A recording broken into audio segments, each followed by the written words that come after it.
तुम लो। मैंने तुम्हारी रकम और 3% ब्याज दे दो।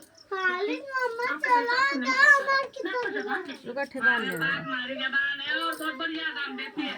सारी एक्स्ट्रा जबान लेके क्या करूंगा? मैंने तो हमारी रकम चाहिए, भाईवानी। अच्छा चाहिए। कितना पैसा है आपका? ब्याज पकड़ के 30,000 होता है। 30,000? एंटी वो सामने मेरी गाड़ी खड़ी है। वो तो यार अब ही है। मेरे पास पैसे नहीं है। आप अपने 30,000 के बदले में मेरी गाड़ी ले लीजिए।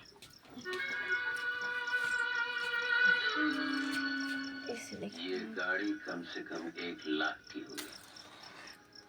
नहीं, या तो फोटो धंधो है। सारी गाड़ी मैंने तो